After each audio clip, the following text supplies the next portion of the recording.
বন্ধের মাঝে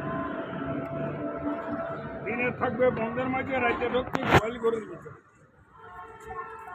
গোয়াল ঘরের ভিতরে ঢুকে এই মেশিনটা দুধের বন্ধে লাগাবে। এই মেশিন লাগিয়ে গায়ের গন্ধে যতটুকু থাকবে সব খেয়ে পড়বে। এই দেখেন এটা আর দুটা বাটি দাঁত আছে। এই দেখেন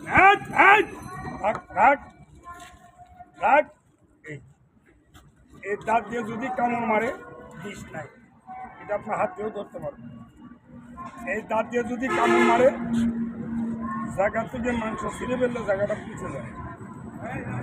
আর এমনি যদি এটার এমনি সারাদিন সারাদিন খেলান আপনারা কামড় দেবে। আবার হ্যাঁ, যদি এটারে সাইডে নেসটা ধরিয়ে ফেলেন ঠিক আছে, আপনারা কামড় না। এটার নাম হলো দুধুরার সাপ। আর এই বাক্সা যেটা আছে এটার নাম হলো পানক সাপ। এটা মুরগির খোয়ার ভেঙে সাপ করে ধরে। মুরগির খোয়ার, যার বাড়িতে হাঁস মুরগির খোয়ার আছে দাওয়াত দেওয়া লাগে না, বিনি দাওয়াতেই দিবে।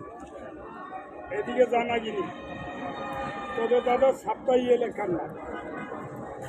সাপটা ধরছি ভবের সব থেকে আসছে শরীর যা ভেতরে যা বাক্সা ছোট ভাই। কয়দিন ধরছে না?